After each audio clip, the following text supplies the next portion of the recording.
लड्डू मेरा है। नहीं, ये लड्डू मेरा है, तुमने तो अपना लड्डू पहले ही खा लिया था। उमंग, देखा तुमने, ये दोनों बहन भाई इस बेसन के लड्डू के लिए कैसे लड़ रहे हैं। गरीब है ना इसलिए। अब हमारी तरह अमीर होते तो इन्हें इस लड्डू के लिए थोड़ी ना लड़ाई करना पड़ता। ये देखो, हमारे पापा हमारे लिए देसी घी के मोतीचूर के लड्डू लेकर आए हैं। ये लड्डू तो खाने में काफी ज्यादा अच्छे हैं। रितु, क्या एक लड्डू तुम हमें भी दे सकती हो? हमें भी ये देसी घी वाला मोतीचूर का लड्डू खाना है। नहीं, ये लड्डू हम तुम्हें नहीं देंगे। माँ कहती है कि ये सिर्फ अमीर लोगों के खाने के लिए है ना, तुम जैसे गरीबों के लिए नहीं। इतना बोलकर रितु और उमंग वहाँ से चले जाते हैं। उन दोनों के वहाँ से जाते ही पूरब और तारा रोते हुए अंदर अपनी माँ के पास जाते हैं। माँ, वो उमंग और रितु है ना, वो आज देसी घी के मोतीचूर के लड्डू खा रहे थे। पता है, वो हमें कितना ज्यादा चिढ़ा रहे थे। उन्होंने हमें एक भी लड्डू नहीं दिया। माँ, हमें भी मोतीचूर के लड्डू खाने हैं।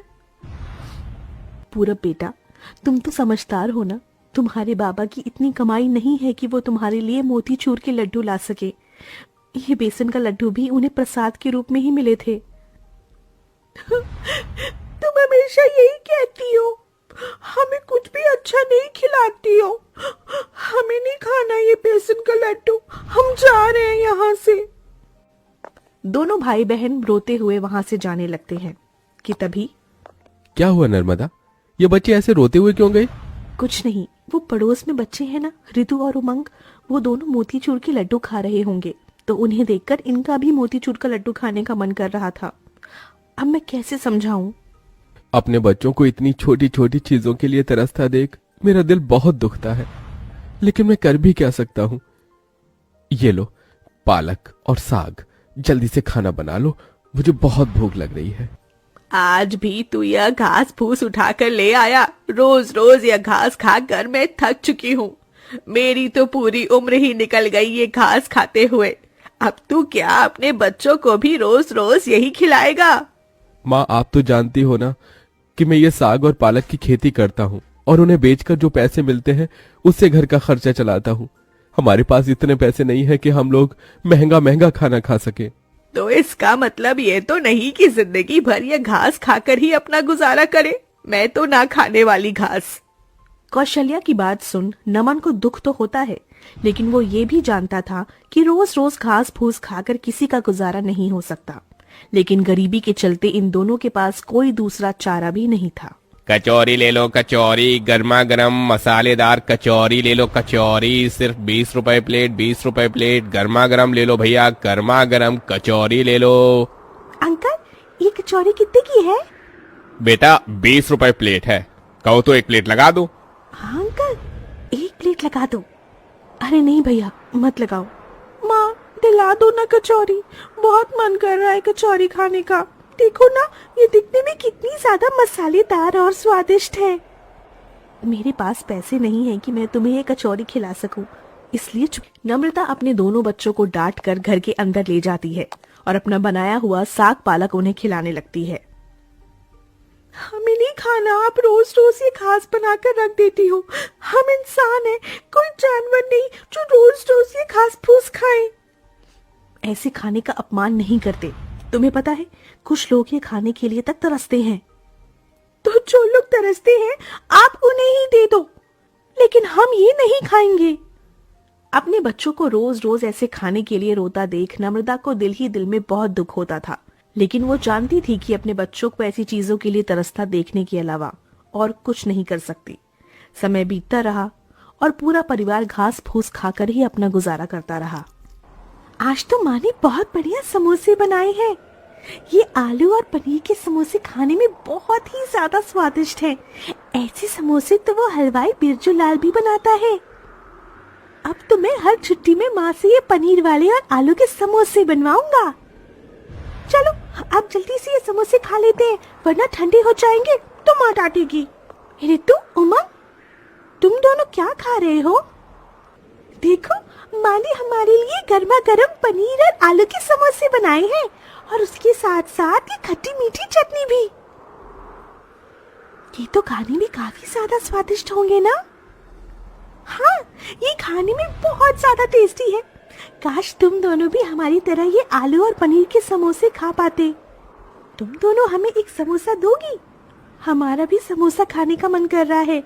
हमारी माँ तो हमारे लिए कुछ भी नहीं बनाती है, लेकिन तुम्हारी माँ तुम्हारे लिए हर छुट्टी के दिन इतना बढ़िया बढ़िया खाना और पकवान बनाती है। हम तुम्हें समोसा दे तो दे, लेकिन वो क्या है ना, अगर तुमने समोसे खा लिए और तुम्हारा दोबारा खाने का मन हुआ तो तुम्हारी माँ तो ऐसे समोसे बनाएगी नहीं। इससे अच्छा है कि तुम ये समोसे खाओ ही मत। अब जाओ यहाँ से। हमारे समोसे को और नजर मत लगाओ और हमें हमारे समोसे खाने दो। दोनों भाई बहनों को गर्मा गर्म मसालेदार समोसा खाता देख पूरब और तारा के मुंह में पानी आ जाता है, जिसके बाद आज तो हमारी छुट्टी है, हमारे लिए समोसे बनाओ ना। माँ, पता है उमंग और ऋतु की माँ ने उनके लिए पनीर और आलू के समोसे बनाए हैं। कितनी बार कहा है तुमसे, ऐसे खाने पीने की जिद मत किया करो। इस घर में तुम लोगों को और मुझे सिर्फ खाने के लिए घास ही मिलेगी और कुछ नहीं। क्यों, सही कह रही हूँ ना मैं बहू? माँ, हमारे लिए समोसे बना दो ना, हम दोनों एक एक समोसा ही खाएंगे। माँ प्लीज हमारे लिए समोसा बना दो ना। ठीक है बच्चों, चलो रोना बंद करो। आज तुम्हारी माँ तुम्हारे लिए समोसा जरूर बनाएगी। अपनी माँ की बात सुन तारा और पूरब दोनों बच्चे बहुत खुश होते हैं और आंगन में खेलने के लिए निकल जाते हैं। बच्चों से तो वादा कर दिया समोसे बनाने का, लेकिन तू समोसे बनाएगी कैसे? नम्रता घर में रखी पालक और साग को अच्छे से पीस लेती है। उसके बाद वो उसे घर में रखे हुए थोड़े से आटे के साथ मिलाकर गूंद लेती है। वहीं दूसरी तरफ पालक और साग के छोटे छोटे टुकड़े कर उसके अंदर मिर्च मसाले डालकर उसे उस गूंदे हुए आटे के साथ मिलाकर समोसे के आकार का बना लेती है और थोड़ी ही देर में समोसे बनकर तैयार हो जाते हैं। ये क्या है बहू, ये तो मुझे घास के समोसे दिख रहे हैं। कि भले ही आपको घास के समोसे दिख रहे हैं, लेकिन इसे एक बार आप खाकर तो देखिए। नम्रता के कहने पर सभी लोग जैसे ही उस घास के समोसे को खाते हैं, अरे वाह माँ, ये घास के समोसे तो खाने में बहुत ज्यादा स्वादिष्ट है। ऐसे समोसे तो मैंने आज से पहले कभी नहीं खाए। ये खाने में बहुत ही ज्यादा बढ़िया है। ऐसे समोसे तो ऋतु और उमंग ने भी नहीं खाए होंगे। इतने समय बाद इतना अच्छा खाना खाने को नसीब हो रहा है। तेरे हाथों में तो जादू है बहू। ये घास के समोसे तो खाने में काफी ज्यादा स्वादिष्ट लग रहे हैं। मेरी मान तो तू इन्हें बाजार में बेचना शुरू कर दे। क्या पता लोग इन्हें पसंद कर इन्हें खरीदे और हमारी कमाई होने लगे। हाँ माँ, आप इन्हें बाजार में बेचना शुरू कर दो और एक के साथ एक फ्री देना। फिर देखना कैसे कस्टमर आपके पास चले आएंगे। सबकी बात सुन नम्रता भी समोसे को बेचने के लिए सोचती है। वही पूरब और तारा अपनी माँ के हाथ के बने हुए घास के समोसे को ऋतु और उमंग के पास ले जाते हैं। तुम लोगों को समोसे खाने को नहीं मिले तो तुम ये घास के समोसे खा रहे हो। ये घास के समोसे दिख रहे हैं, लेकिन ये असल में घास के समोसे नहीं है। एक बार खा के तो देखो, तुम दोनों को ये बहुत पसंद आएंगे। इसे खा के तो तुम सब कुछ भूल जाओगे। ऋतु और उमंग जैसे ही उस घास के समोसे को खाते हैं, वाह, ये घास के दिखने वाले समोसे तो खाने में बहुत ही बढ़िया है। ऐसे समोसे तो मैंने आज से पहले कभी भी नहीं खाए। क्या तुम हमें एक और समोसा दे सकते हो? क्यों नहीं, माँ ने अभी अभी गर्मा गर्म समोसे बनाए हैं। चलो हमारे घर पर चलो, हम सब मिलकर ये समोसा खाएंगे। चारों बच्चे घर जाते हैं और गर्मा गर्म समोसे खाते हैं। अगले दिन होते ही नम्रता बाजार में इन समोसे को बेचने के लिए निकल जाती है।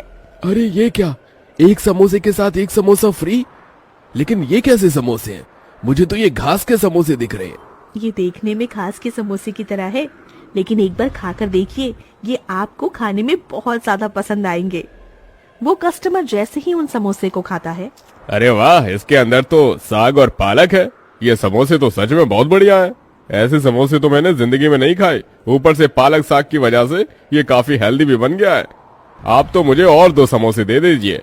नम्रता जल्दी से उस कस्टमर को और 2 समोसे देती है। अब धीरे धीरे घास के समोसे के ठेले पर काफी ज्यादा भीड़ जमने लगती है, जिससे नम्रता की कमाई शुरू हो जाती है और उनके घर की हालत भी अब धीरे धीरे ठीक होने लगती है। जहाँ एक तरफ नमन पालक और साग की खेती करता, वहीं नम्रता उसके समोसे बनाकर बेचती। समय बीतने के साथ साथ नम्रता और भी कई तरह के समोसे बनाकर बेचती है और उसी के साथ उनकी जिंदगी भी अब बदल कर बहुत अच्छी हो जाती है।